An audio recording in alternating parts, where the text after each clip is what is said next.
الحمد لله نحمده ونستعينه ونستغفره ونؤمن به ونتوكل عليه ونعوذ بالله من شرور أنفسنا ومن سيئات أعمالنا من يهده الله فلا مضل له ومن يضلل فلا هادي له ونشهد أن لا إله إلا الله وحده لا شريك له ونشهد أن سيدنا ونبينا ومولانا محمدا أحمد عبده ورسوله أرسله الله تعالى إلى كافة الخلق بين يدي الساعة بشيرا ونذيرا وداعيا إلى الله بإذنه وسراجا منيرا صلى الله تعالى عليه وعلى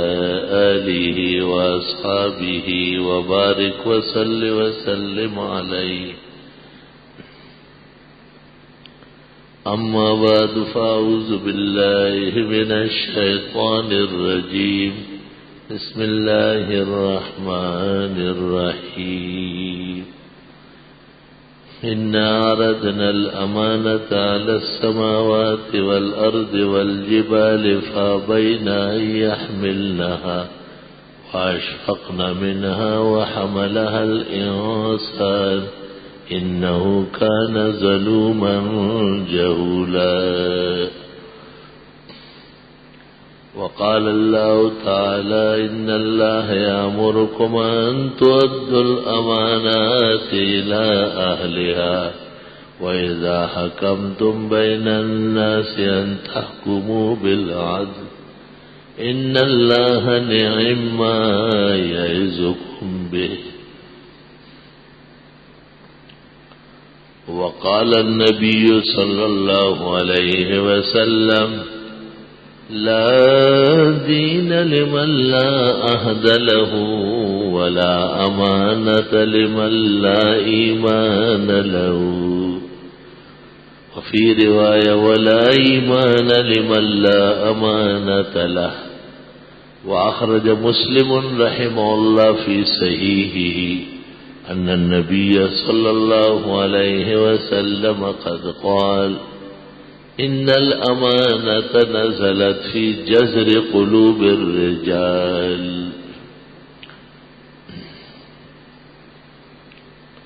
اللهم صل وسلم على عبدك ورسولك ونبيك محمد أحمد وعلى آله وأصحابه وبارك وسلم عليه قابل قدر بزرگوں محترم بھائیوں اور معزز سامعین، بعض ایسے مسائل اور ذمہ داریاں ہیں جن کی طرف توجہ ضروری ہے. ان کی طرف توجہ دلانے کے لیے میں نے ایک مضمون اختیار کیا ہے کہ ہر شخص اپنے مقام کے مطابق اپنی ذمہ داریاں نبھائے اور جس شخص کو جو ذمہ داری سونپی گئی ہے مخلوق کی طرف سے یا اللہ تعالی کی طرف سے، وہ بہت احسن طریقے سے اور عمدہ طریقے سے اس کو پورا کرنے کی کوشش کرے. یہ شریعت مقدسہ کے اونچے معاملات میں سے ہے. جو آیت میں نے پڑھی ہے سورۃ احزاب کی آیت ہے، کیونکہ احزاب میں معاشرے کی بڑی اصلاح ہے.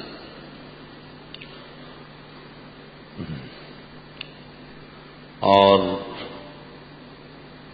سورت کی ابتدا پیغمبر کو تقوی توکل کی تاکید فرمائی. یا ایھا النبی اتق اللہ، اے خدا کے پیغمبر اللہ سے ڈرا کرو، اللہ پر توکل کرو، کیونکہ اصلاح بغیر تقوی اور توکل کے ممکن نہیں ہے.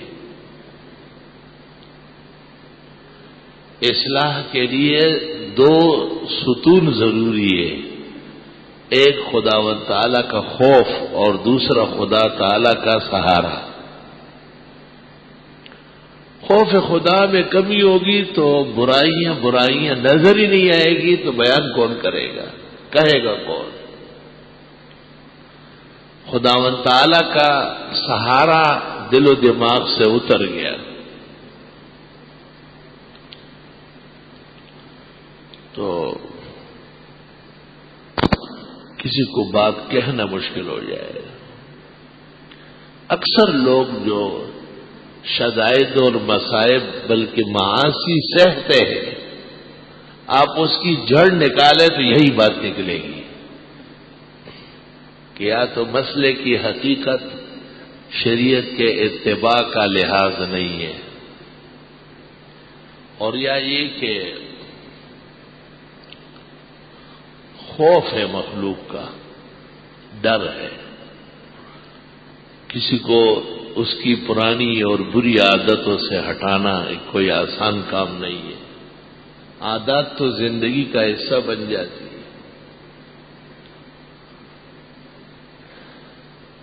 عرب شعراء نے کہا ہے کہ اگر آپ نے یہ سن لیا کہ خشک ٹہنی میں پھر پتے آئے اور پھل پھول آ گیا، فصدقو، یہ ہو سکتا۔ اور اگر آپ نے یہ سن لیا کہ ایک دریا خشک ہو چکا تھا پھر جاری ہو گیا، مان لیجئے۔ لیکن اگر آپ نے یہ سنا کہ کسی کی بری عادت چھوٹ گئی، مت مانے، نہیں چھوٹتی۔ استغفر اللہ، توبہ توبہ۔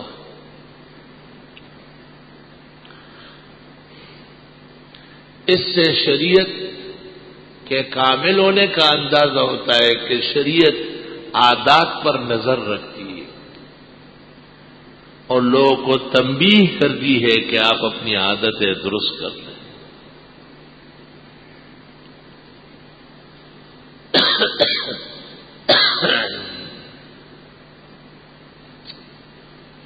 انبیاء علیہ السلام جب تشریف لاتے ہیں، جس دور و زمانے میں بھی پیغمبر مبعوث ہوئے، آپ دیکھیں لوگوں کے ساتھ بڑا جھگڑا جو ہوا ہے وہ عادات پر ہوا ہے۔ عادتیں خراب ہو جاتی تھی اور ان کو سیدھا کرنے کے پیغمبر فرماتے تھے، اس سے لوگ دقت اور گرانی محسوس کرتے تھے۔ یہ چھوٹی چھوٹی چیزیں، داڑھی منڈے کو گئے داڑھی رکھ لو، خفا ہو جائے گا، اور کام کم دے بھائی، اور کاموں میں ایک کام یہ بھی ہے نا، ننگے سر والے کو کہو سر ڈکا کرو، او جی اسلام کہاں سے کہاں پہنچ گیا، اسلام تو بڑا آگے تک گیا ہے اور دنیا بھی آگے گئی، لیکن تو وہی کھڑا ہے جہاں سے آیا ہے، اسی طرح ہی ننگے سر ہے۔ ہمیں تو آپ کی فکر ہے۔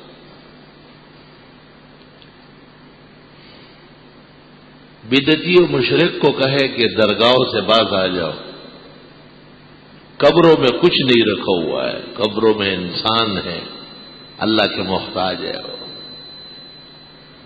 آپ فاتحہ کریں تو انہیں ثواب پہنچے، ان سے کچھ نہیں ملے گا۔ آپ ابو حنیفہ سے شرح العمالی میں ہے، لعنت ہو اس شخص پر جو قبروں سے بھی نفع و ضرر کی توقع رکھے۔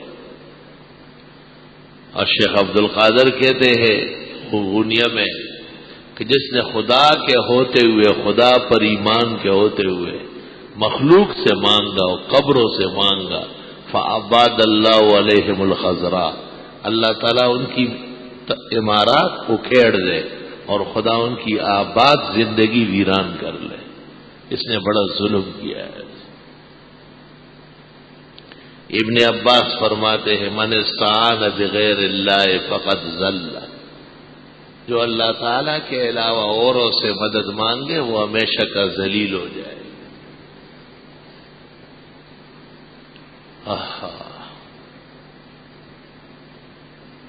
اِنَّا عَرَضْنَا الْأَمَانَةَ عَلَى السَّمَاوَاتِ وَالْأَرْضِ وَالْجِبَالِ فَأَبَيْنَ أَن يَحْمِلْنَهَا وَأَشْفَقْنَ مِنْهَا وَحَمَلَهَا الْإِنسَانُ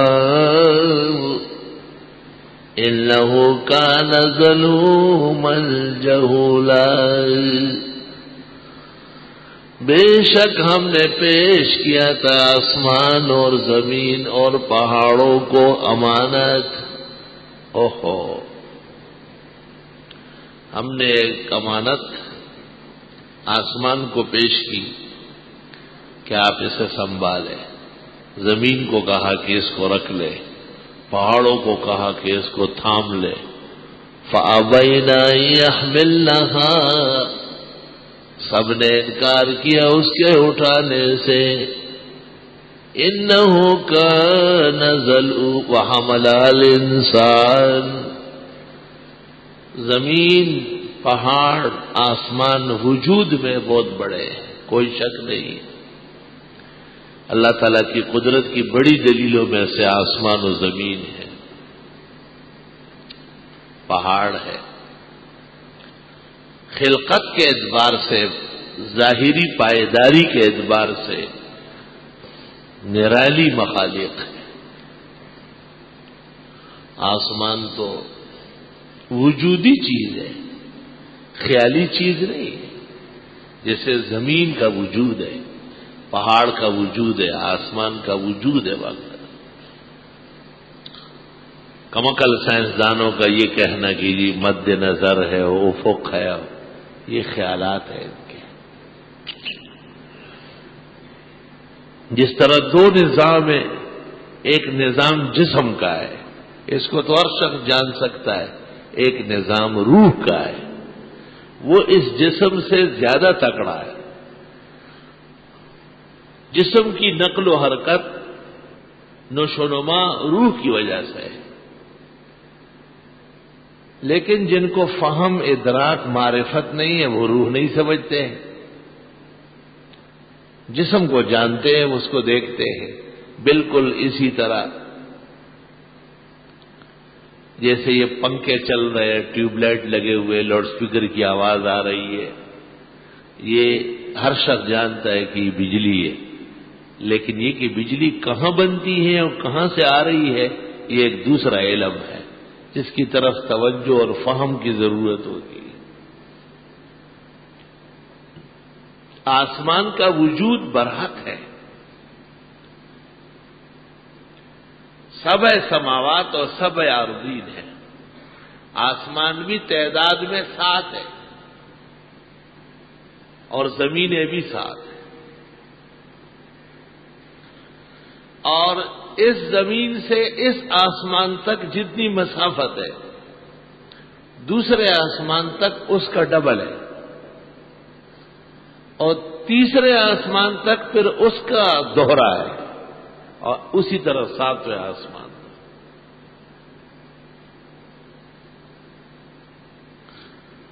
اور یہ زمینیں بھی اسی ڈھب پہ ہیں، ایک زمین، دوسری زمین، تیسری، چوتھی، پانچویں، چھٹی، 7ویں۔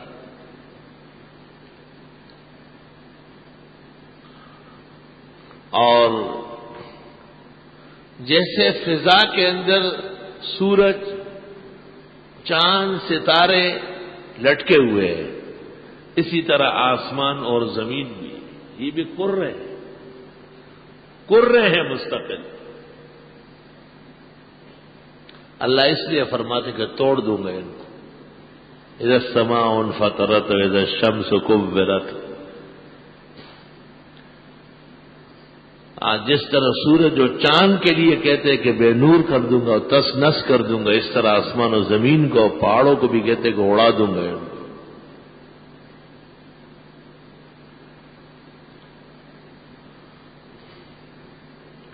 آسمانوں کی خلقتیں، آسمانوں کی مخلوقات، زمینوں کے خلائق، اللہ تعالیٰ نے اس کے سلسلے میں فرمایا ہے وَمَا يَعْلَمُ جُنُودَ رَبِّكَ إِلَّا هُوَ، کہ خدا کے ان لشکروں کو خدا ہی جانتا ہے، آپ رہ دیں۔ ظاہر بات ہے، ہم جس زمین پر آباد ہیں وہاں کل کتنے پرندے ہیں، کتنی قسمیں مچھلیوں کی ہیں، کتنے کیڑے مکوڑے ہیں، نہیں بتا سکتا ہے کوئی، صحیح تعداد کوئی نہیں جان سکتا۔ جس زمین پر ہم ہیں اور وہ بھی ہے، تو جو زمین اس کے بعد ہے اور جو آسمان اتنی بلندی پر ہے، ان کی مخلوقات کو کیسے جان سکتا ہے؟ وَمَا يَعْلَمُ جُنُودَ رَبِّكَ إِلَّا هُوَ۔ یہ ساتوں آسمان اور ساتوں زمینیں عرش کے سامنے ایسے ہیں جس طرح ایک بہت بڑی چھت کے نیچے ایک چونی یا ٹھنڈی رکھی ہوئی ہو، ایسی چھوٹی سی چیز۔ اللہ تعالیٰ کا عرش اتنا بڑا ہے، اس کے ساتھ کرسی ہے، لوح ہے، قلم ہے۔ یہ الوہیت کے مقامات ہیں۔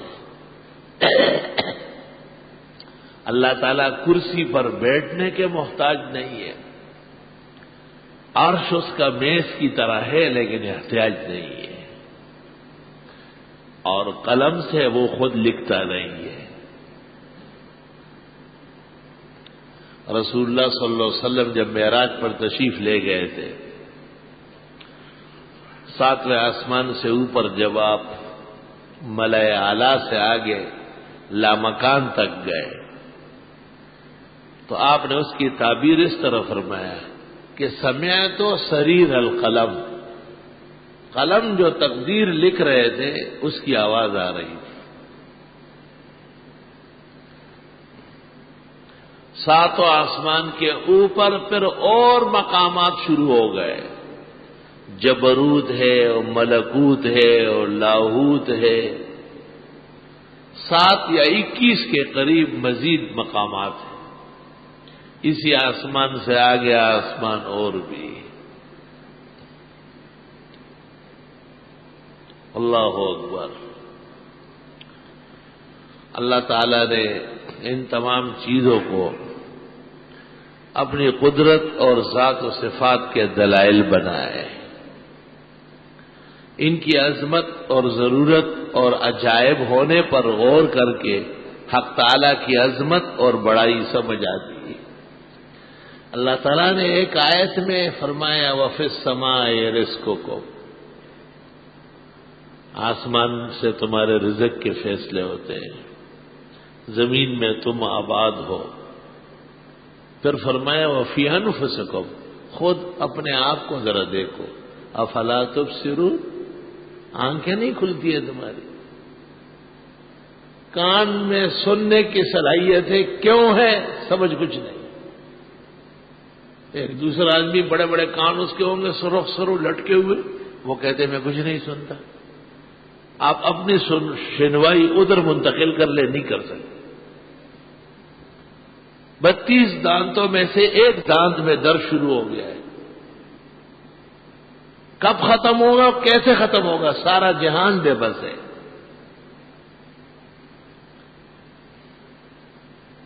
ہاتھ گرم اور سرد جانتا ہے، پھیکا اور میٹھا نہیں جانتا، زبان دونوں جانتی ہے، گرم سرد بھی اور پھیکا میٹھا بھی۔ یہ تاثیر کہاں سے آئی ہے، یہ کیسے دی گئی ہے، صرف اللہ بزرگ برتر کی قدرت کی لیے رنگی ہے، اس کی عظمت اور الوہیت کے شاہکار ہے۔ ہمارا اپنا سینہ ہے، پیٹ ہے، دل ہے، پیپڑے ہیں، آنتڑیاں ہیں، جگر ہے، کب کام چھوڑ رہے ہیں، کون سا عضو چھوڑ رہا ہے، اور ٹھیک ہو سکے گا یا نہیں، علاج موافق آ جائے گا یا یہی فنا کا سبب بنے گا۔ وَمَا يَعْلَمُ جُنُودَ رَبِّكَ إِلَّا هُوَ، اللہ تعالیٰ کے سوا اور کوئی جان ہی نہیں سکتا ہے۔ وَفِي أَنفُسِكُمْ، خود اپنے اوپر ذرا غور کرو، اتنی بڑی زمین و آسمان تک کیا تم جا سکو گے؟ میری قدرت جس طرح آسمانوں سے اور زمین سے اور پہاڑوں سے اور کائنات سے واضح ہے، آپ کے جسم کے ہر بال سے واضح ہے۔ اللہ اور اس سلسلے میں پھر مخلوقات کے جو الوان ہیں اور رنگ ہیں وہ ایک عجائب اور نظام ہے. ان کی آوازیں دیکھو، ان کے شکلیں دیکھو، رنگ دیکھو. گورے چٹے ایک رنگ کے دو نہیں ہوتے، کالے ایک جیسے دو نہیں ہوتے. ایک باپ کے 4 بیٹوں میں کیفیات مختلف ہے، آوازیں مختلف ہیں. وَمَا يَعْلَمُ جُنُودَ رَبِّكَ إِلَّا هُوَ. خدا کی قدرت اور اس کے دلائل عجائب و غرائب ہیں. وَفِي أَنفُسِكُمْ. تم اپنے بارے میں تو کچھ سوچو. افلا تبصرون. آنکھیں کھولتے نہیں ہیں؟ آنکھیں کھول کے دیکھو، آپ کو ہر چیز میں قدرت کی عظمت سمجھ آئے گی. برگ درختان سبز در نظری ہوشیار. درختوں کے جو یہ ہرے پتے ہیں عقل مند کی نگاہ میں. برگ درختان سبز در نظر ہوشیار. یہ درختوں کے ہرے پتے عقل مند کی نگاہ میں. ہر ورقش دفتریت معرفت کردگار. ہر پتا ایک عظیم دفتر ہے اللہ تعالیٰ کو جاننے کے لیے. پتا کیسے بنتا ہے اور ہر پودے کا پتا اس کے مطابق ہوگا. بڑے درخت کے پتے اور طرح ہوں گے، چھوٹوں کے اور ہوں گے. اللہ اکبر و کبیرا. ہمارے ایک مہمان آئے ہیں اتفاقاً سری لنکا سے، تو وہ یہ کہتا ہے کہ ہمارے ہاں ایک درخت ہے وہ بہت اونچا ہوتا ہے اور اس میں پھل 8-8 10-10 کلو کا ایک پھل آتا ہے اور ان پھلوں کے اوپر کانٹے لگے ہوئے ہیں. سب مخلوقات آگے پیچھے ہوتی ہے، لوگ کوشش کرتے ہیں بچنے کی، لیکن ریچھ نہیں گزر سکتا ہے. ریچھ جیسا یار ڈاس اس کے اوپر گرتا ہے اور اس کے نیچے مر جاتا ہے. تو کہا ریچھ کے شر سے بچنے کے لیے لوگ گھروں کے اور باغ کے سامنے اس کا باڑ لگا لیتے ہیں. یہاں ریچھ بہت زیادہ ہے، کہتے وہ آ نہیں سکتا. اب تماشا دیکھو، درخت کے نیچے انسان بھی ہیں، بھیڑ بکریاں بھی چل رہی ہے، ان پر پھل نہیں گر رہا، لیکن ریچھ کو مارنا ہے. جیسے وہ قریب آتا ہے کچا پھل اس کے اوپر پھینک دیتا ہے اور وہ اس سے بچ نہیں سکتا ہے. اللہ تعالیٰ نے ریچھ کو بھی یہ سمجھ لی ہے کہ وہ اس درخت کے نیچے جانے سے بہت کتراتا ہے. اوپر دیکھ لیتا ہے تو بھاگنا شروع کر دیتا ہے. وہ تو عام دنیا کے طرز کی باتیں کر رہا تھا، لیکن میں نے اس سے بہت بڑے دفتر اخذ کیے ہیں. تو خدا تیری قدرت کے خزانے اور چشمے ہر جگہ عجیب شان سے جاری و ساری. اللہ اکبر و کبیرہ. اللہ اکبر و کبیرہ. انا عرضنا الامانۃ علی السماوات والارض والجبال. اللہ فرماتے میں نے پیش کی امانت آسمان، زمین اور پہاڑوں پر. فابین ان یحملنها. انہوں نے انکار کیا اس کے اٹھانے سے. واشفقن منها. ڈر گئے اس کے اٹھانے سے. کیا امانت تھی؟ مستقل بحث ہے. اب کس چیز کی امانت تھی؟ فرمایا میں نے امانت پیش کی. پہاڑ نے بھی معذرت کر لی کہ خدایا مجھ سے نہیں اٹھے گا، اور زمین نے بھی شور مچایا کہ یہ کام مجھ سے نہیں لے، اور آسمان نے بھی رونا دھونا شروع کر دیا کہ یہ مجھ سے نہیں ہوگا. واشفقن منها. شفقت کہتے ہیں اس پیار کو جس میں ڈر شامل ہو. جیسے انسان سے پیار کرتا ہے لیکن ڈرتا بھی ہے کہ اگر یہ بگڑ گیا تو میری خیر نہیں ہوگی. تو انسان کو شفیق کہو گے. ماں باپ بچے سے پیار کرتے ہیں مگر ڈرتے بھی ہے بچہ بیمار نہ ہو جائے، مر نہ جائے. ماں باپ بھی شفیق ہو سکتے ہیں. استاد شاگرد سے محبت کرتا ہے کہ یہ باعمل ہو جائے، با کردار ہو جائے، ڈرتا بھی ہے کسی شر فساد میں مبتلا نہ ہو جائے، تو استاد بھی شفیق ہو سکتا ہے۔ پیغمبر بھی امت کے بارے میں خطرہ محسوس کرتے ہیں کہ خدایا میری امت کئی گناہ کر کے جہنمی نہ ہو جائے۔ تو نبی کی صفت بھی شفقت ہے، شفیق ہے پیغمبر۔ خدا کو ڈر نہیں ہے، اس کی صفات میں شفیق نہیں ہے۔ اللہ تعالی کے اسماء و صفات میں شفقت اور شفیق نہیں ہے۔ جس نے استعمال کیا یا بول لیا سمجھ لو کہ شریعت کے ابجد سے واقف نہیں، بے ادبی ہے۔ اللہ کو شفیق کہنا یہ خدا تعالی کی شفقت ہے نہ، اللہ تعالی کی مہربانی ہے، اس کی محبت ہے وَأَلْقَيْتُ عَلَيْكَ مَحَبَّةً مِّنِّي۔ لیکن شفقت میں خوف شامل ہوتا ہے، ڈر، اور اللہ تعالیٰ خوف اور ڈر سے مبرّا ہے، ما وراء الورا ہے۔ اس لیے اللہ تعالیٰ کی صفات میں کوئی عیب نہیں ہے، کوئی قبح نہیں ہے۔ عقائد کی کتابوں میں وضاحت ہو چکی ہے کہ رب العزت کی صفت شفیق نہیں ہے، شفقت منسوب کرنا بے ادبی ہے۔ عوام اپنے حساب سے چلتے ہیں کیونکہ اہم مہم مسائل علماء کرام ممبر پر کم بیان کرتے ہیں۔ ممبر پر اہم مہم مسائل ہونا چاہیے۔ وہ یہ محسوس کرتے ہیں کہ ان کا اتنا اونچا لیول نہیں ہے اور اتنے بڑے مقام کے مسائل ان کو کیسے سمجھائے۔ میرے خیال میں یہ کمزوری ہے ذہن کی۔ عوام ہمارا سرمایہ ہے، ہماری معلومات کا استعمال کا صحیح اہل وہی لوگ ہیں۔ وہ ہمارے سامنے گھنٹوں دوزانو ہو کے بیٹھے رہتے ہیں، سیکھنے کے لیے آتے ہیں۔ مشکل مسائل بھی ان میں اچھے افراد ضبط کر لیتے ہیں۔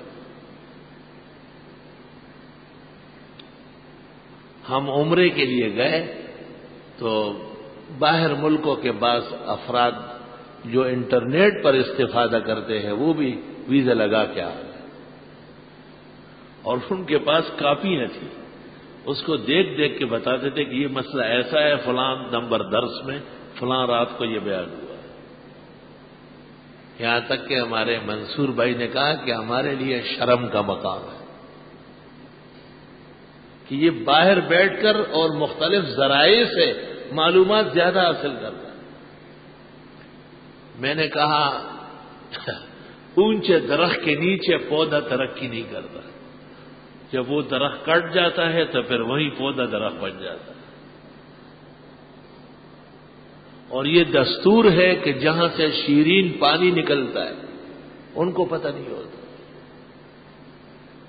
یہ جو دریائے سندھ بہتا ہے، دریائے سندھ آپ کہتے ہیں اس کو، ہمارے ہاں یہ اباسین کہلاتا ہے، دریاؤں کا باپ۔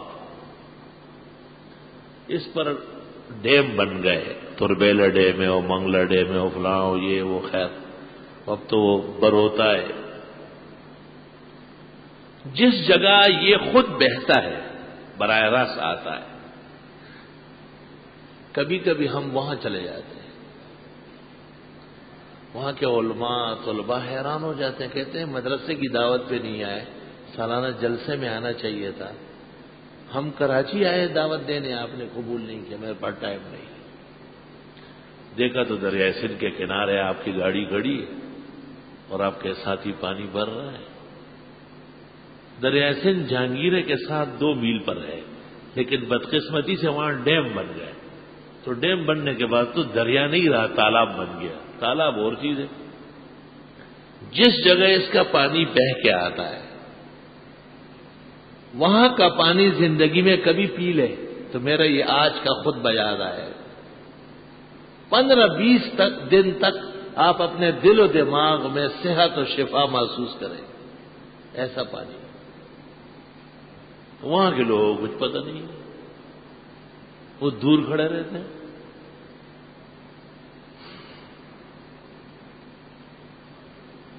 احساس اس طرح ہوا کہ 2-3 قسم کی تکالیف شروع ہوئی۔ تو اتفاقاً وہاں جانا پڑا. جب وہاں پانی پینے لگا تو تکلیف ختم. جب پانی بھر کے یہاں لے آیا پھر استعمال کرنا تکلیف ختم. تو اعتماد پکا ہو گیا کہ اللہ تعالیٰ نے اس روان دواں پانی میں شفا ڈالی. ایسے اللہ کے کتنے خزانے اور گنجینے ہیں، جب وہ چاہے اپنے بندوں پر ظاہر فرمائے.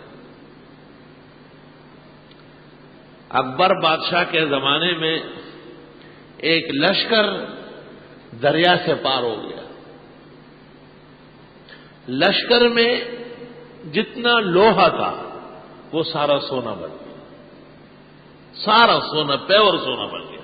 زنجیریں، تلواریں، نیزے، کڑاوے، جتنی چیزیں لوہے کی تھی وہ سب کے سب سونا بن گئے. اکبر بادشاہ نے دریا کے کنارے پڑاؤ ڈالا اور حکم دے دیا، بہت سارا سونا آگے پیچھے کیا لے جائے گا، لیکن نہیں ہوا. پانی کے ماہرین کو طلب کیا، انہوں نے اس لوہے سے بننے والا سونا بھی دیکھا اور دریا کو بھی چیک کیا. تو فیصلہ کیا کہ اسی دوران سنگ پارس کی لہر آئی تھی. اس دوران جو پانی آیا تھا جب آپ کا لشکر پار ہو رہا تھا تو سنگ پارس ٹکرا گیا، اور سنگ پارس کی تو یہ عادت ہے کہ وہ لوہے کو سونا بنا کے چھوڑتی ہے، اس کی ہیئت تبدیل کر دے. دربار ہند جو کتاب لکھی ہے اکبر بادشاہ کے حالات پر، اس کا نام ہے دربار ہند. سب سے معتمد کتاب مغلیہ خاندان کی یہ کتاب ہے. اس میں یہ واقعہ لکھا ہوا میرے پاس موجود ہے. اللہ انا عرضنا الامانۃ، بے شک ہم نے پیش کی امانت، علی السماوات والارض والجبال، آسمانوں کو، زمینوں کو اور پہاڑوں کو، فابین ان یحملنها، پس انکار کر لیا اس کے اٹھانے سے، واشفقن منها، اور وہ ڈر گئے اس سے، ڈر گئے کہ خدا ہم نہیں اٹھا سکتے. حضرت لقمان بہت زیادہ عقل مند تھے، رنگ کے ایسے کالے تھے کہ آدمی نیند میں بھی اس سے ڈر جاتا. مگر بادشاہ کوشش کرتے تھے کہ حضرت لقمان ان کے پاس رہے، کیونکہ عقل کا خزانہ تھا. کسی نے ان سے پوچھا کہ آپ کو اپنی عقل پر بھی کوئی ناز ہے؟ تو لقمان نے کہا ناز تو ہے، بیان کرنے کا نہیں. تو لوگوں نے کہا کہ نہیں، یہ تو بتانا پڑے گا. اس نے کہا میں نے تو پہلے کہا کہ بتانا نہیں چاہیے.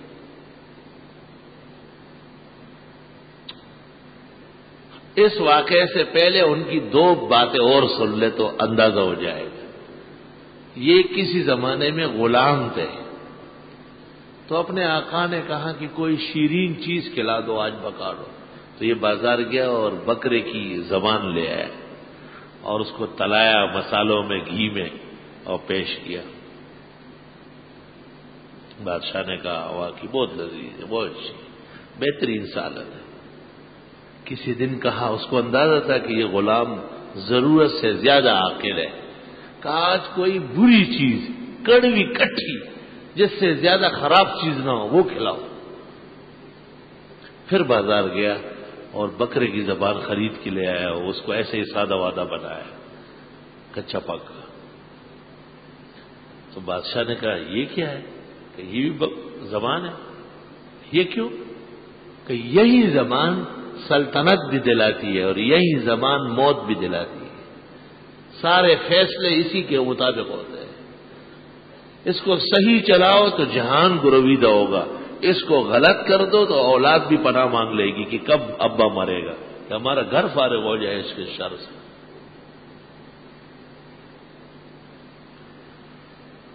فتویٰ لکھتے تھے، لوگ مسائل پوچھنے آتے تھے تو جواب دیتے تھے.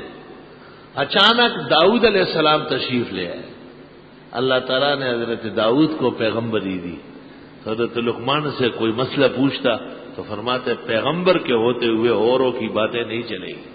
اب نبی آ چکا ہے, لہذا میرے مسائل کی ضرورت نہیں.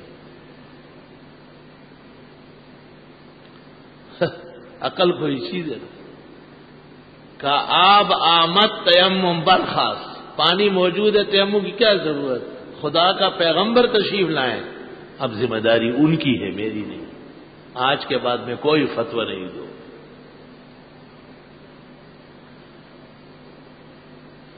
ان دو باتوں کے جاننے کے بعد جب ان پر اصرار کیا گیا کہ آپ کو اپنی عقل پر بھی کچھ ناز ہے, انہوں نے پہلے کہا تھا نا کہ ہے لیکن بتانا نہیں ہے, بتانے کی نہیں. دیکھو اس میں کتنی بڑی عقل مندی ہے کہ دنیا میں زندگی میں ایسی بہت ساری چیزیں آتی ہے جن کو آدمی چاہتا ہے کہ بیان ہو جائے, لیکن ایسی چیزیں بھی ہے کہ بیان نہیں کرنا ہے. آپ کے اور آپ کے رب کے درمیان رہے, آپ کے اور آپ کے ضمیر کے درمیان رہے.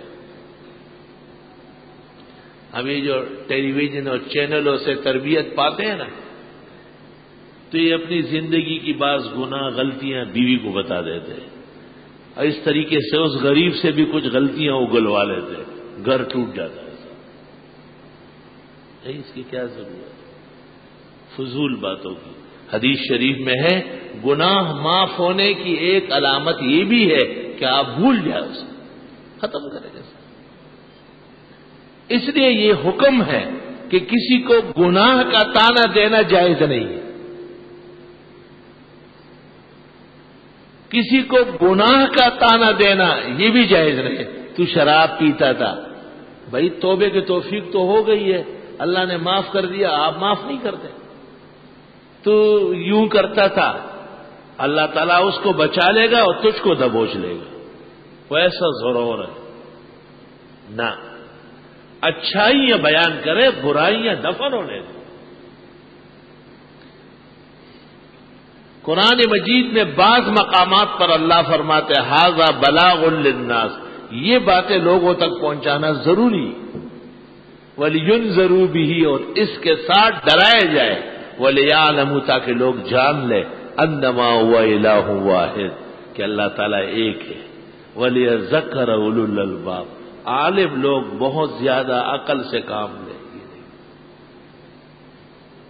وَلِيَذَّكَّرَ أُولُو الْأَلْبَابِ, عالم لوگ بہت احتیاط کریں. امام ابو حنیفہ رحمۃ اللہ علیہ تشریف لے جا رہے تھے, بچے کھیل رہے تھے, وہ بارش ہو گئی تھی. تو بچوں کی عادت ہوتی ہے نا کہ وہ ایسی پسلان پہ پسلتے ہیں, آگے جاتے ہیں پھر آتے ہیں, کھیل تماشا ہے. تو امام صاحب نے ان کو کہا کہیں ایسا نہ پسلے کہ پاؤں ٹوٹے.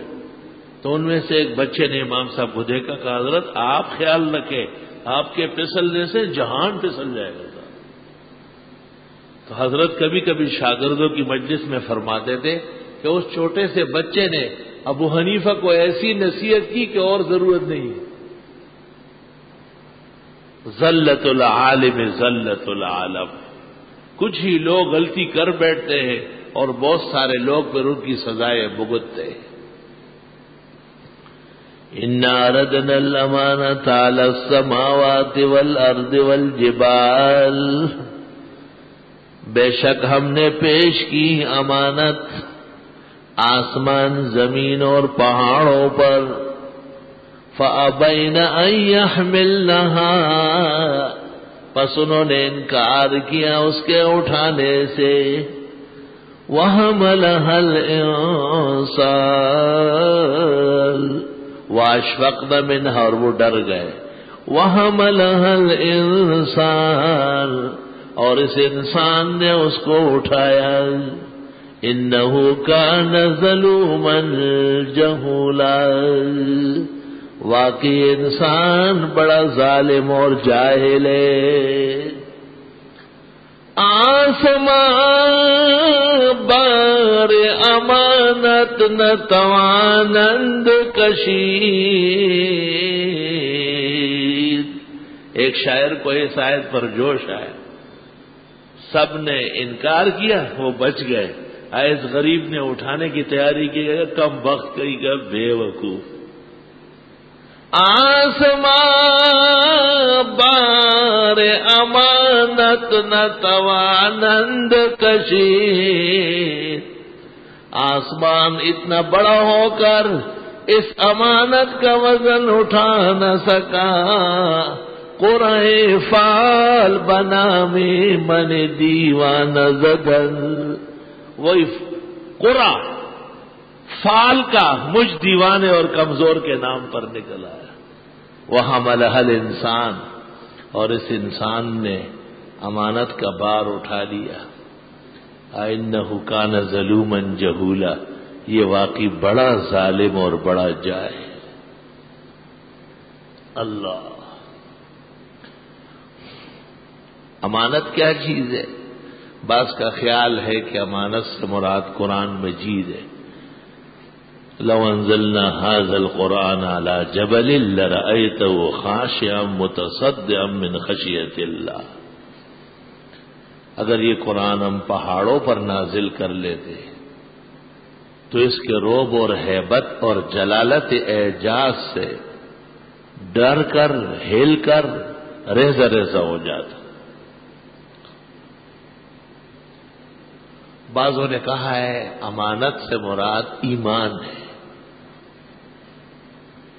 اور ایمان اور کفر کا تعلق جن اور انس سے ہے، بقیہ مخلوقات تو اس سے مبرہ ہے، آزاد ہے۔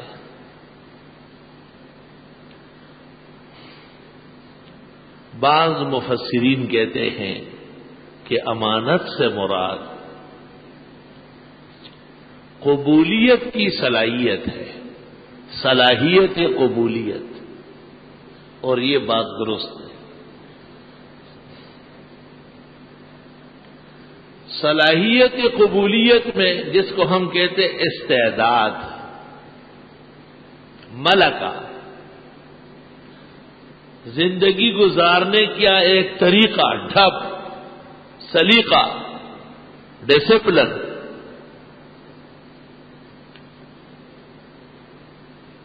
اور اسی سے دنیا کی آبادی متعلق ہو گئی، نظام حیات اور ممات اسی پر قائم ہے۔ آسمان و زمین کی منزلت اور قدر و قیمت بھی اس وقت تک ہے جب تک دنیا کے اندر انسان ہے اور ان میں ایمان کی صلاحیت ہے، اور یہ کسی درجے میں بھی اللہ اللہ کرتے رہے تو بلائے آفات آسمان و زمین کی تباہکاری وہ رکی رہے گی۔ اصل بات یہ ہے کہ یہ صلاحیت کیا چیز ہے، استعداد کیا چیز ہے جس سے آسمان نے معذرت کی، زمین نے معذرت کی کہ ہم نہیں کر سکتے یہ کام، پہاڑوں نے معذرت کی کہ یہ ہمارے بس کی بات نہیں، اور سب ڈر گئے، انہوں نے کہا ہم نہیں اٹھا سکتے۔ انسان آیا ضعیف البنیان، کمزور، اس نے کہا کوئی بات نہیں، مجھے دے، میں اٹھا لوں۔ انہ کان ظلوما جہولا، کیونکہ اس انسان میں عدل کا مادہ ہے،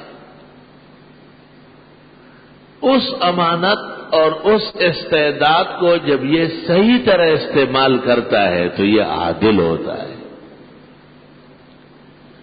صلاحیت عدل کے ضائع کرنے کے بعد یہ ظالم بنتا ہے، اور ظالم بھی پھر چھوٹا نہیں بنتا، پھر بڑا بنتا ہے، سلوم بنتا ہے، صرف ظالم نہیں ہوتا۔ اس ایمان کی صلاحیت کے ساتھ، قبولیت کی استعداد کے ساتھ، اس میں خدا تعالی کے جاننے کا ملکہ پیدا ہو گیا جس کو علم کہتے ہیں۔ اگر علم کا صحیح استعمال نہ ہو اور علم وقت پر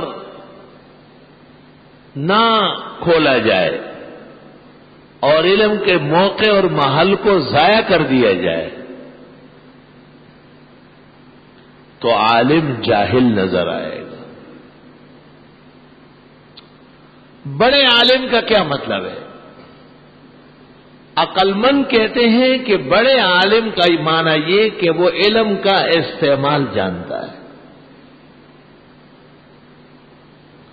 اللہ، ایک شخص نے بڑی پیاری بیٹی تھی، اس کی اچانک مر گئی اور اپنے کمرے میں دفنا دی، گھر کے کمرے میں۔ میری بیٹی قبرستان نہیں جا سکتی، یہی اس کا کمرہ ہے اور یہی اس کا پلنگ ہے، ادھر دفنا ہے۔ اب سب لوگ آ رہے ہیں، کہتے ہیں ناجائز ہے، حرام ہے، وہ کہتے ہیں جا اپنا کام کر۔ ایک آدمی آیا، اس کو اللہ نے علم کے ساتھ عقل بھی دی تھی۔ اس نے کہا 3 باتوں میں غلطی ہو گئی ہے آپ سے، اور اس پر آپ کو شرمندہ ہونا پڑے گا۔ پہلی بات یہ ہے کہ مسلمانوں کے مقبرے میں دفن ہونا یہ اعزاز ہے۔ سب لوگ، کوئی مسلمان تو وہاں سے گزرتے ہوئے کوئی سورت پڑھ کے بخشتا ہے، دعا مانگتا ہے، سب تو ایک جیسے نہیں ہوتے۔ درد دل والے مسلمان، دین پر آخرت پر پکا ایمان والے لوگ بھی وہاں آتے ہیں، تھوڑی دیر رک کر کے سلام کرتے ہیں، دعا کرتے ہیں، اللہ تعالیٰ ان سب، یہ بچی اس سے محروم ہو گئی آپ کی وجہ سے۔ دوسری بات یہ کہ مرحوم کے ساتھ تعلق ایک وقت تک ہوتا ہے، جب وہ تعلق مزمحل ہو جاتا ہے تو وہ جگہ وحشت کی بن جائے گی۔ تو آپ کے بقیہ بچوں اور ننھے منوں کے لیے آپ نے خوف و خطر کا ماحول پیدا کیا ہے۔ اور تیسری بات یہ کہ جو مقام قبرستان کا ہے وہ مکان کا نہیں ہے۔ مکان میں سب کچھ افعال و اعمال ہوتے ہیں۔ بی بی کو گرانی اور زحمت ہوگی، وہ آدمی رونے لگا، اس نے کہا بہت غلطی ہو گئی، اب کیا کروں؟ الحمدللہ، اللہ کا لاکھ لاکھ شکر و کرم ہے۔ یہ گل محمد قلو یا خزانہ دا اور چہ خزانہ چا خسوی بادشاہ بوی، مسائل سمجھانے کے بہت طریقے ہیں۔ اللہ اس لیے پیغمبر کو کہتے لِتُبَيِّنَ لِلنَّاسِ مَا نُزِّلَ إِلَيْهِمْ، یہ جو قرآن نازل ہو رہا ہے حضرت آپ سمجھائے گا، یہ آپ سے بہترین سمجھانے والا کون ہو؟ نہ آسمان و زمین نے دیکھا ہے، نہ قیامت تک دیکھ سکے گی۔ جناب رسول اللہ صلی اللہ علیہ وسلم جس طرح سمجھاتے تھے، اللہ اس لیے فرماتے ہیں ہم نے تو آسمان و زمین اور پہاڑوں پر امانت پیش کی تھی، لیکن انہوں نے اٹھانے کا انکار کیا اور ڈر گئے، اور انسان نے اٹھا لیا۔ لیکن اٹھانے کے بعد عدل کرنا تھا، ظلم کرنے لگا، اور علم کا خیال رکھنا تھا، جہل کا مظاہرہ کرنے لگا۔ یہ دونوں باتیں اس کو اوپر لے جانے کے بجائے نیچے کر رہی ہے۔ قرآن مجید میں ایک پیر کا ذکر ہے، زمانے کا ایک بہت بڑا راہب تھا، ذاکر تھا۔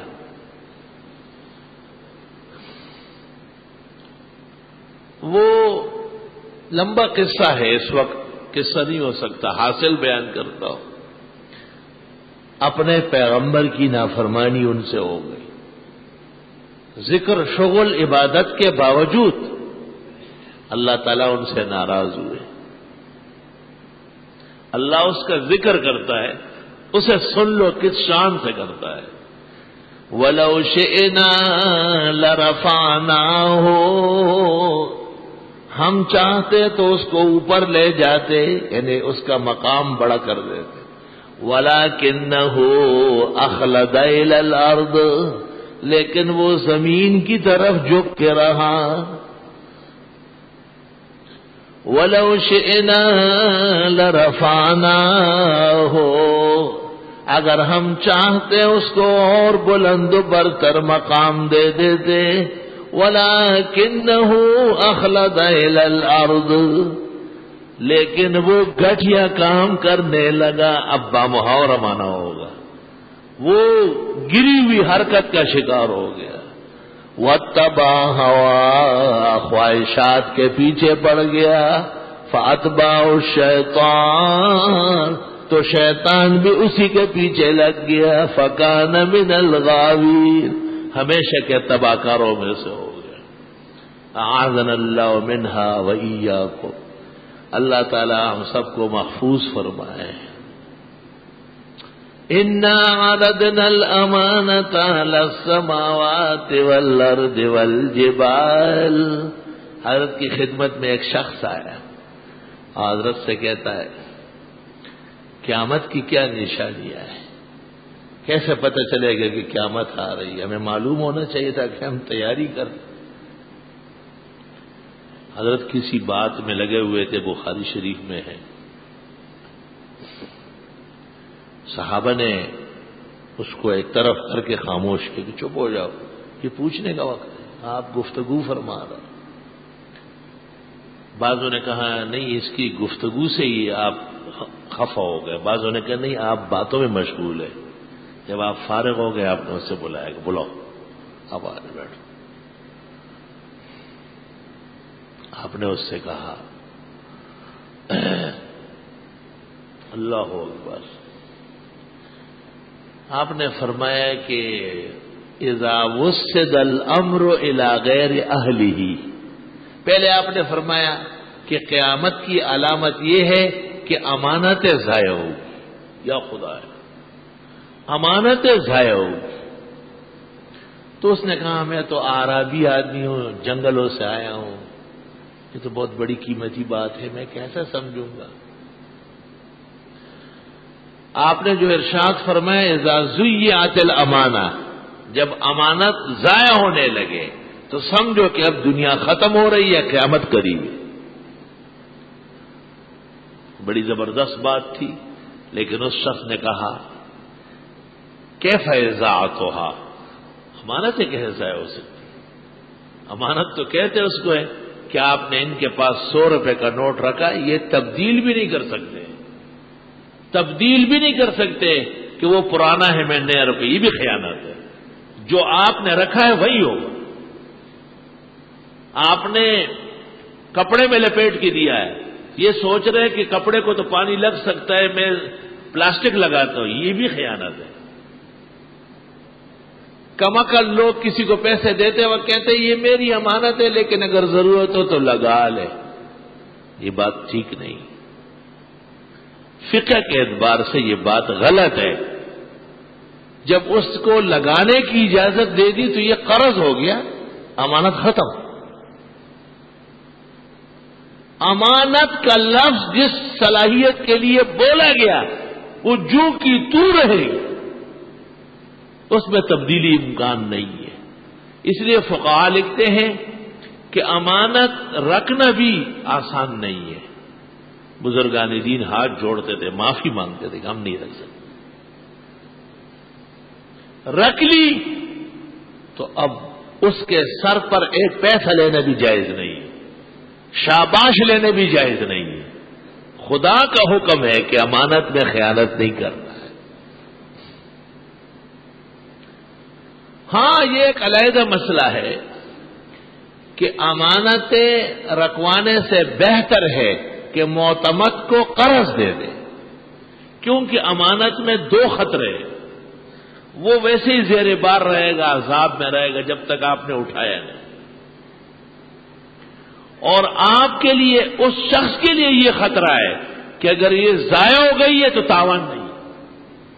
جو رقم ان کے پاس امانت رکھی گئی تھی، نہ انہوں نے ہاتھ ڈالا، نہ تبدیلی کی، نہ اپنے مصرف میں لایا، جو کا تو رکھا ہوا تھا، کوئی ایسا سانحہ پیش آیا کہ وہ نہیں رہا۔ لا ضمانت فی الامانہ، امانتوں میں کوئی ضمانت نہیں۔ عوام الٹا سمجھ رہے ہیں کہ جی میری امانت تھی، نہ، امانت اگر امانت رہی ہے اور ضائع ہو گئی تو تاوان نہیں ہے، اس کا کوئی تبادلہ نہیں۔ اس لیے بخاری شریف میں ہے حضرت زبیر رضی اللہ تعالیٰ عنہ کا بڑا مال تھا اور بڑی دنیا تھی، 5 کروڑ اور 98 لاکھ تک ان کا سرمایہ پہنچ چکا تھا اس زمانے میں، اور اپنے بیٹے عبداللہ ابن زبیر کو وصیت کی کہ میرے بیٹے میرے مرنے کے بعد یہ سب قرضے آپ کو اتارنے ہیں، اور ان کے مکانات تھے بصرے میں اور مصر میں اور کوفے میں اور غابے میں اور ہر جگہ۔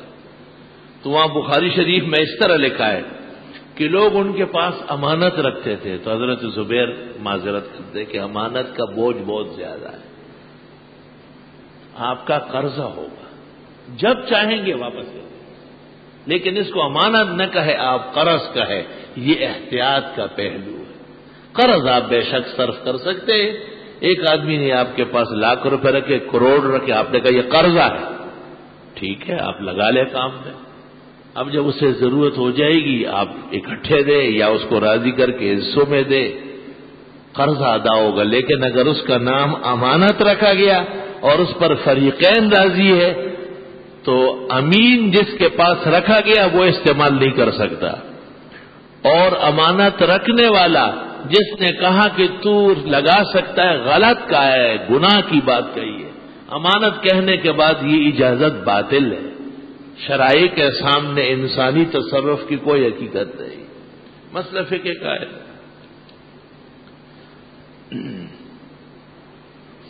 روح المانی میں، تفسیر روح المانی میں اس جگہ اس آیت کے نیچے ایک عجیب واقعہ لکھا ہے۔ انہوں نے لکھا ہے کہ لوگوں کی عادت ہے جب دور و دراز کہیں ان کا آدمی مر جاتا ہے، اپنے وطن پہنچا نہیں سکتے، تو اس کو نہلا کفنا کے اور پھر زمین میں قبر کی طرح جگہ بنا کے رکھ لیتے ہیں، اور زمین کو کہہ دیں کہ حاضی امانتنا فیک، یہ ہماری امانت رہے گی آپ کے پاس، یہ ہم نے سپرد نہیں کیا ہے، قبر بھر دیتے ہیں۔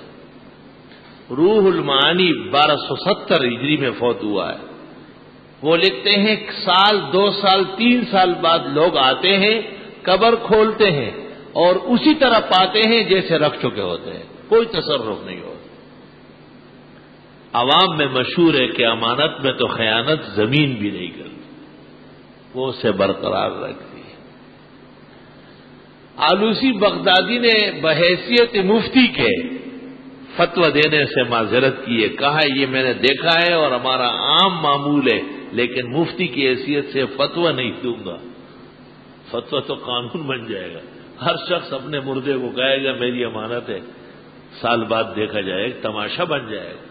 فتوے کے لیے بھی بڑی عقل و دانشمندی چاہیے، جیسے حضرت لقمان نے کہا کہ ایسی بات یاد ہے لیکن کہنے کی نہیں، کہنے کے مواقع علیحدہ ہوتے ہیں۔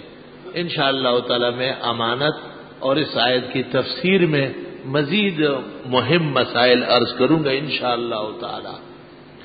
تشریف لائیے وقت پر، اگلے جمعے کو انشاءاللہ کوشش کروں گا کہ 12 بجے بیٹھ جاؤں۔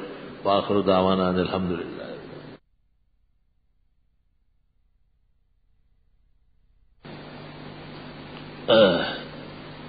بسم اللہ الرحمن الرحیم۔ جو حضرات آگے آ رہے ہیں وہ نمازیوں کا خیال رکھیں۔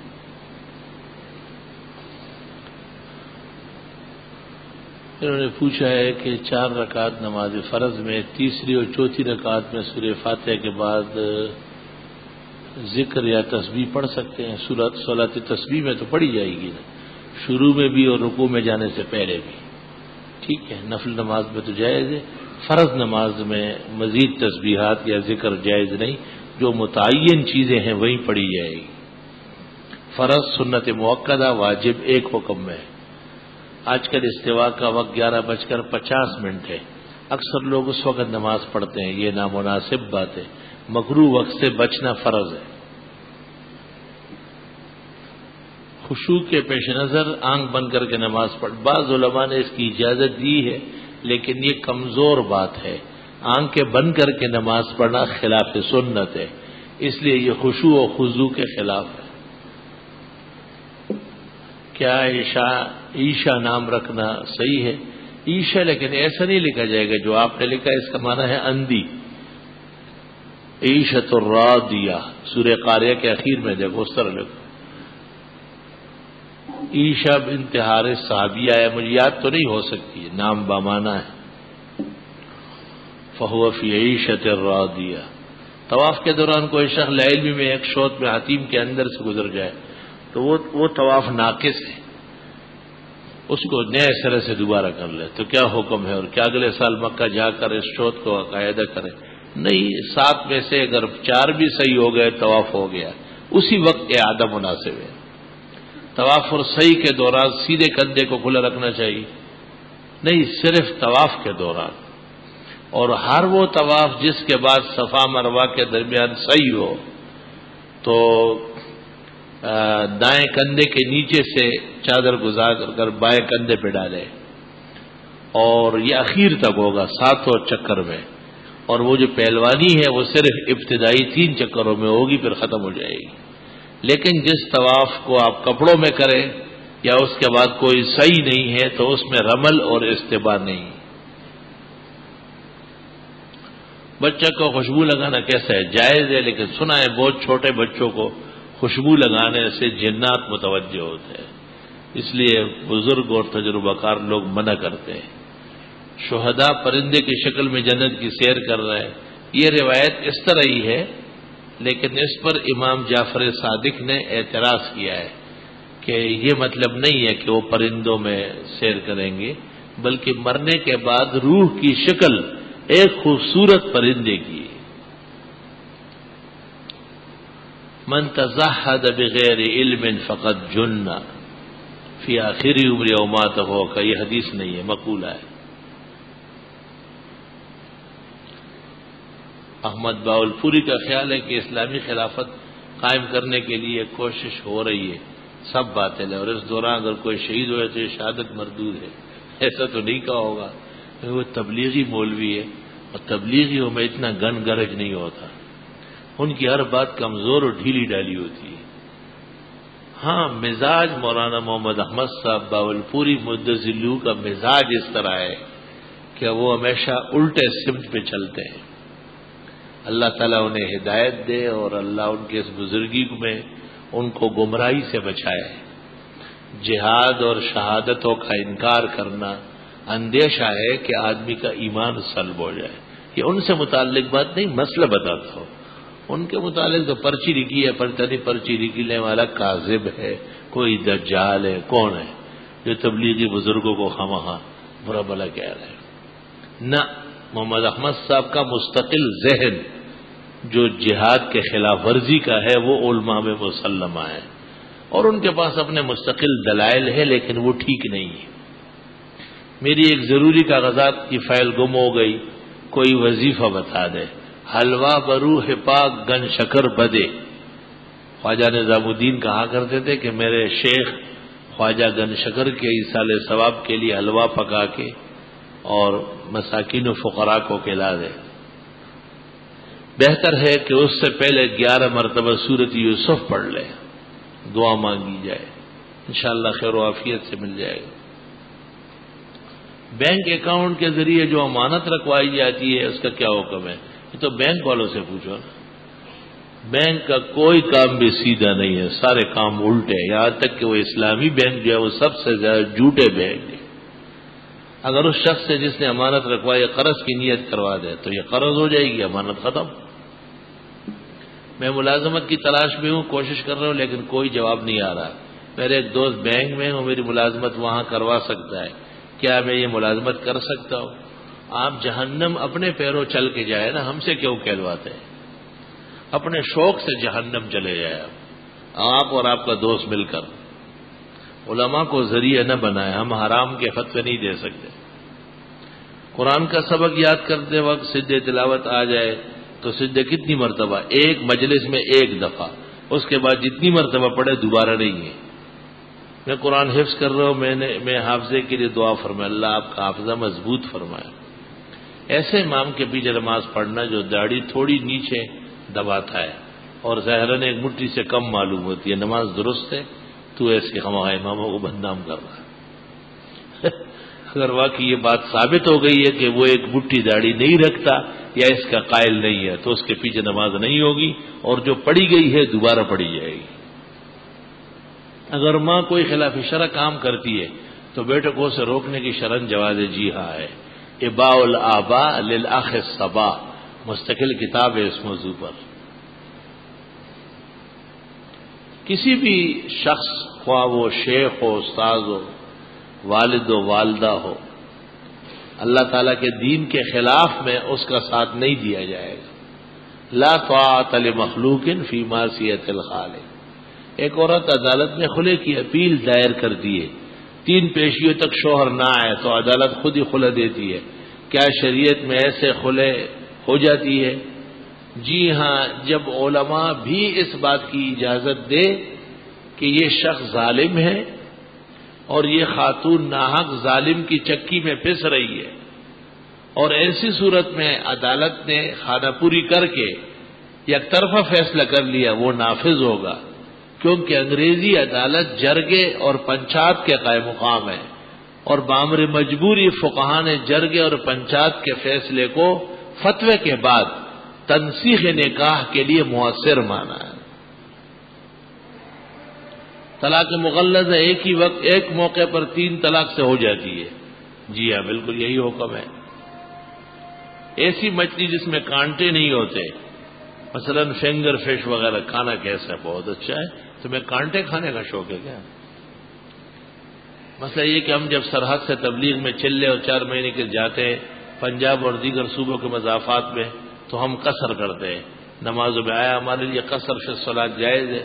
کیوں؟ آپ مسافر ہیں نا، وہاں جہاں بھی آپ مسافر ہوں گے اور 15 دن رات کی نیت نہیں کریں گے، وہاں آپ 4 رکعت فرض 2 پڑھیں گے۔ میں آپ کا سوال سمجھا نہیں ہوں کہ آپ کیا پوچھ رہے ہیں، بظاہر تو مسافر کا سوال ہے۔ مردے سے ملاقات کے لیے 4 رکعت میں سورت کی ترتیب، پہلی میں والشمس، دوسری میں واللیل، تیسری میں والضحیٰ، چوتھی میں علم نشرہ۔ ایک شادی شدہ عورت جو کہ میری بہو کی بہن ہے، بغیر کسی وجہ اپنے شوہر سے خلع لینا چاہتی ہے۔ ترمذی شریف میں بغیر کسی وجہ خاوند سے خلع لینے والی منافق عورت ہے۔ مجھے الٹے سیدھے خط لکھ کر پریشان بھی کر رہی ہے، اس کے 2 بچے بھی۔ اب کیوں کہ میں مالی طور پر مستحکم ہوں، اس لیے وہ مجھ سے شادی کرنا چاہتی ہے۔ اس نے اپنے پہلے گھر کو بھی برباد کیا۔ ایسی عورت کے بارے میں کیا حکم ہے؟ حکم چھوڑو، اپنی خیر بناؤ۔ حکم تو جو ہے سو ہوگا، تو اپنی خیر بنا، دیوانی تیرے پیچھے پڑ گئی ہے۔ معلوم ہوتا ہے کہ تم نے بھی کوئی چکمکا دکھایا ہے کسی موقع پہ، ایسے کوئی کسی کے پیچھے نہیں پڑتا ہے، میرے پیچھے کیوں نہیں پڑتی؟ غلط بات ہے، آپ بھی گناہ کا پہلا دستہ ہے، توبہ استغفار کرو، اور اب اس کو ایسا خط لکھو، ایسا جواب دو کہ اس کا اپنا گھر آباد ہو جائے۔ حدیث شریف میں ہے جو میاں بیوی کے درمیان تفرقہ کر لے، اللہ قیامت کے دن سب سے زیادہ اس کو بے عزت کرے گا۔ میں عرصہ 2 ماہ سے بے روزگار ہوں، مقروض بھی ہو گیا، اور براہ کرم میرے لیے میں دعا بھی کرتا ہوں، دوا بھی بتاتا ہوں۔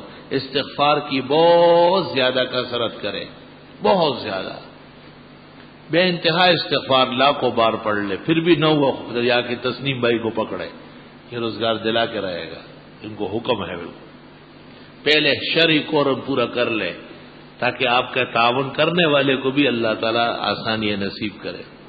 اللہ تعالیٰ کو جزائے خیر عطا فرمائے، آپ کا سایہ ہم پر ہمیشہ قائم رکھے، آمین، جزاکم اللہ۔